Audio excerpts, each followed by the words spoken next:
Je passe à C'est midi.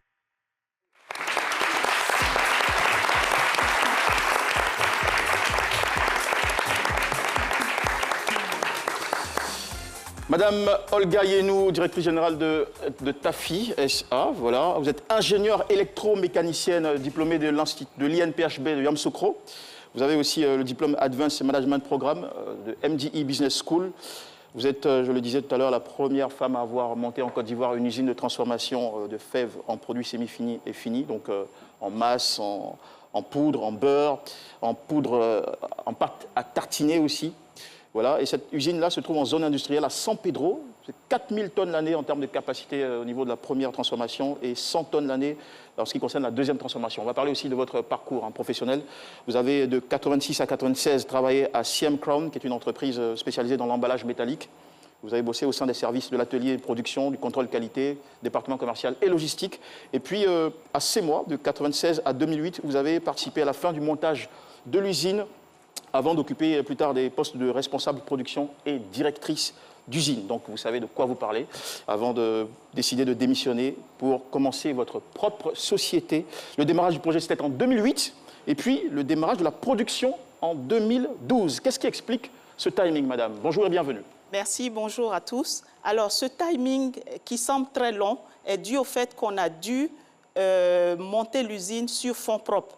Donc, chaque année, on mettait de l'argent de côté. Je ne suis pas la seule fondatrice. Nous sommes 3 cofondateurs.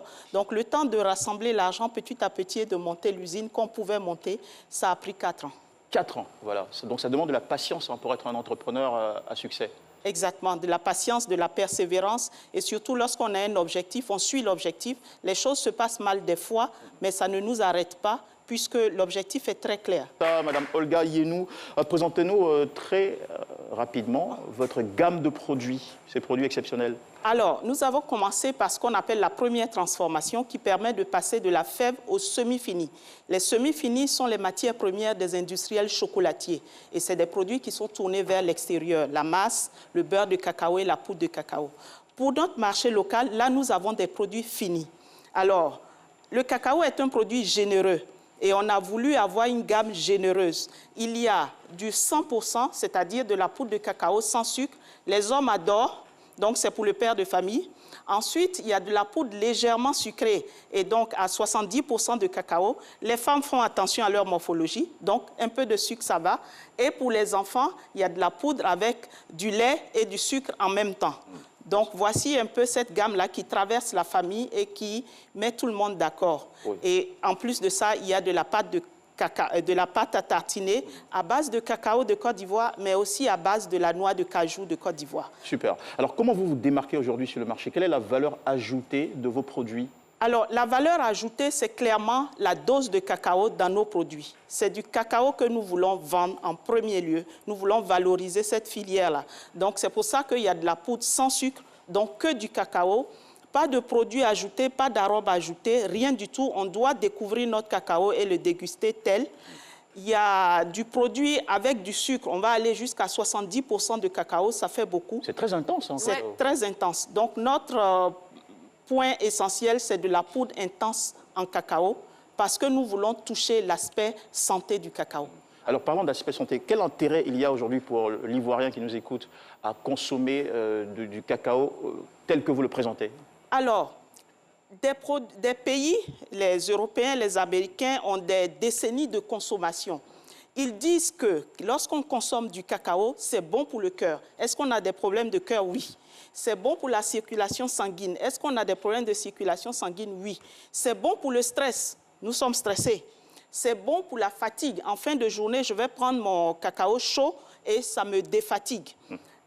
C'est bon pour le fer, etc. Alors, en toute humilité, si nous prenons ça comme étant une vérité de base, nous avons la matière première disponible à profusion. Donc, nous proposons, nous, cacao entrepreneurs, nous proposons des produits intenses en cacao pour qu'on puisse dire en Côte d'Ivoire ici qu'ils ont raison et que le cacao est bon pour la santé. Donc, il y a un intérêt santé très clair avec le cacao. Vous savez, quand on évoque le cacao, il y a toujours cette question de contrôle qualité, du rapport aussi avec les cacaoculteurs. À ce niveau-là, où en êtes-vous? Alors, avec les cacaoculteurs, nous sommes une petite entreprise, nous évoluons avec des petites coopératives. Il est important pour avoir une qualité finale au niveau goût et tout ce qu'on veut, d'avoir un traitement post-récolte qui est correctement fait. Cueillir à maturité, bien fermenté, et c'est ce rapport-là qu'on a avec les coopératives qui nous fournissent des fèves. Du point de vue contrôle qualité, le Conseil Café-Cacao supervise toute cette filière et met à l'entrée de toutes les usines des unités de contrôle qualité. Et ça met tout le monde d'accord. Maintenant, les produits sont des produits de consommation. La qualité microbiologique, pour être sûr que ce qu'on consomme est alimentaire, à ce moment-là, nous nous adressons à un laboratoire national qui est le LANADA, qui fait le contrôle qualité de nos produits. Super. Et aussi des labos privés. D'accord. Votre entreprise existe depuis 2012, c'est bien ça? Oui. Est-ce que vous êtes appuyé par des fonds publics, par l'État ivoirien, par des banques ou institutions? Par un fonds, oui. Par l'État de Côte d'Ivoire, ça va venir. Ça va venir, d'accord. Oui. OK, question de Paulus Agathon. Alors justement, pour le moment, vous partez sur fonds propres. Il y aura bientôt, vous l'avez signifié tout à l'heure. On a l'habitude de dire que les Ivoiriens consomment peu local. Quelle est votre stratégie pour arriver à imposer vos produits sur le marché? La stratégie, lorsque nous faisons des séances de dégustation, la première question qui vient, c'est « ça fait quoi ?» Donc quand j'entends cette question, j'ai le devoir de dire aux gens ce que le cacao fait. Donc, je vais insister sur les vertus. Sur notre packaging, on met en clair les vertus du cacao. Et donc, je suis convaincue que c'est dans cet axe-là qu'il faut évoluer. Convaincre tout le monde que c'est bon pour notre santé. Ce n'est pas seulement une sucrerie qu'il faut laisser aux enfants. Les adultes ont le droit de consommer du cacao et de mettre la quantité de sucre qu'ils veulent dedans. C'est ce que je peux... D'accord. On est dans cette semaine de célébration des droits de la femme. Vous, en tant que chef d'entreprise, comment est-ce que vous mettez en avant les droits de la femme dans votre entreprise? Quelle est la place, quelle est la politique particulière adoptée en faveur des femmes au sein de votre usine? Alors, moi-même, j'ai été salariée, vous l'avez dit tout à l'heure. À un moment donné, j'ai dû faire le choix entre ma carrière et l'éducation de mes enfants. Évidemment, j'ai choisi l'éducation de mes enfants en même temps que je suis entrepreneur. Je pense que dans les droits de la femme, on ne doit pas obliger une femme à choisir entre son emploi et l'éducation de son enfant. Donc, dans notre future usine qu'on va monter, la place, ce qu'on fait pour les femmes, déjà, on en recrute beaucoup plus que les hommes. Vous allez nous excuser, vous avez déjà... Mais c'est déjà bien, c'est déjà à saluer. Nous allons choisir des équipements qui n'effraient pas les femmes. Même moi-même, j'ai encore peur des machines. Donc, des équipements simples, des équipements légers. Mais surtout, mon rêve, c'est d'avoir une crèche dans l'entreprise. Wow. Comme dans le milieu rural, nos mamans mettent l'enfant au dos pour aller au champ. C'est la même chose qu'il faut donner aux femmes en ville et organiser les conditions de travail pour que ce soit possible. Ouais. On va essayer de parler chiffres. Je ne sais pas si à ce niveau, il y a un secret à garder, mais est-ce qu'en termes d'écoulement de vos produits, est-ce que déjà on peut avoir un chiffre d'affaires? Et puis en termes d'écoulement de vos produits, à quel niveau de satisfaction êtes-vous?